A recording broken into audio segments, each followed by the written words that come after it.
జూబ్లీహిల్స్లో ఖచ్చితంగా అభివృద్ధి చేస్తాము అంటూ వారు ముందుకు వెళ్తున్న పరిస్థితి కనిపిస్తోంది. ఇది అంశానికి సంబంధించి వాళ్ళ డిబేట్లో మాట్లాడదాం. డిబేట్లో పాల్గొంటున్నారు కర్నె అరవింద్ గారు, బీఆర్ఎస్ అధికార ప్రతినిధి, అలాగే వెంకట్ గారు, కాంగ్రెస్ అధికార ప్రతినిధి, అలాగే వెంకటరెడ్డి గారు పల్నాటి, వారు బీజేపీ అధికార ప్రతినిధి. అందరికీ నమస్కారం అండి, వెల్కమ్.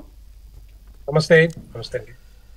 ముందుగా అరవింద్ గారు మీతో ప్రారంభిస్తాను. నమస్కారం. ఏంటి ఎలా తీసుకున్నారు? ప్రతిష్టాత్మకంగా ఎన్నికను తీసుకున్నట్లు కనిపిస్తోంది. 3 ప్రధాన పార్టీలు కూడా అదే రకంగా ప్రచారం కూడా ప్రారంభించాయి. ఒకవైపున కాంగ్రెస్ పార్టీ వారు చేస్తున్న అభివృద్ధి ఇతర అంశాలన్నింటినీ కూడా ప్రజల్లోకి తీసుకెళ్తా ఉన్నారు. మీరు గతంలో చేసిన అభివృద్ధి గురించి మీరు చెప్తా ఉన్నారు. సో ఎలా ఉంటుందనుకోవచ్చు ఈ ఎన్నిక, మీరేం చెప్తారు? సార్, ముందుగా మీకు ప్యానెల్లో ఉన్నటువంటి పెద్దలకు నమస్కారాలు సార్. Good evening.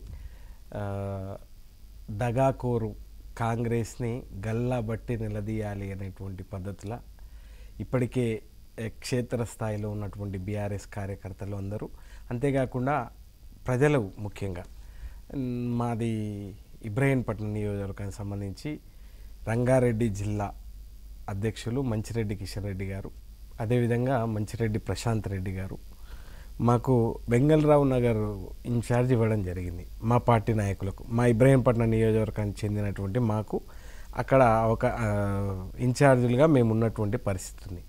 మాకు ముఖ్యంగా బస్తీలలో మేము పోయేటువంటి క్రమంలో, దాదాపుగా ఆ డివిజన్లో మేము పోయేటువంటి క్రమంలో వాళ్ళు చెప్తున్నటువంటి పరిస్థితి సార్, తప్పకుండా మొన్న శనివారం రోజు మేము అభ్యర్థిని మాగంటి సునీత గారిని మేము తీసుకుపోయేటువంటి క్రమంలో వాళ్ళ నుంచి వచ్చేటువంటి మాటలు నేను చెప్పేటువంటి ప్రయత్నం చేస్తూ ఉన్నా.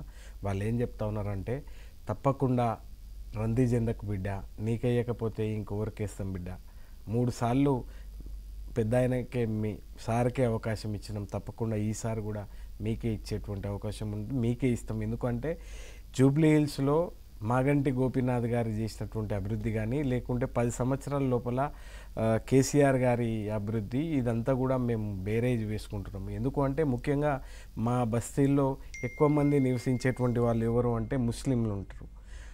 దేకో దేకోరే బాబా షేకు బాబా బేటి షాదీ ముబారక్లతో మురిసిపోయినటువంటి మా బస్తీ ఇవాళ షాదీ ముబారక్ లేక ఇవాళ దివాళి తీస్తున్నటువంటి నేపథ్యం ఉంది.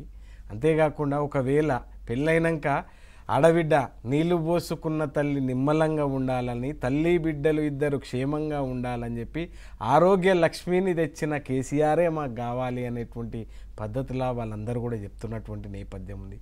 అంతేకాకుండా మేము ఎందుకు ఓటేయాలమ్మా కాంగ్రెస్కి, ఒకవేళ మేము కాంగ్రెస్ కనుక ఓటేస్తే ఇవాళ మేమే వాళ్ళకు లైసెన్స్ ఇచ్చినట్లయితుంది మా ఇళ్ళని కూలగొట్టమని, బుల్డోజ్ చేయమని చెప్పి. కాబట్టి మేము ఓట్లేయము. గతంలో కేసీఆర్ గారు ఉన్నప్పుడు ఉచిత నీళ్ళు ఇస్తుండే, కానీ ఇవాళ నీళ్ళకు కూడా పన్నేస్తున్నటువంటి ఈ ప్రభుత్వం పైన మేము వేయము, ఏము సుమా అనేటువంటి విషయాన్ని చాలా స్పష్టంగా చెప్తున్నటువంటి నేపథ్యం అయితే ఉంది. ఇకపోతే కాంగ్రెస్ ఏం చేసింది అని అనుకుంటే కనుక, కాంగ్రెసు 2 నెలల ఇవాళ 10 ఏళ్ళు కడుపు కట్టుకొని కాపాడుకుంటే ఇవాళ 2 ఏళ్లలో విధ్వంసం చేసిండు. ఇవాళ కాంగ్రెస్ ప్రభుత్వం ఏర్పడ్డ తర్వాత ఇవాళ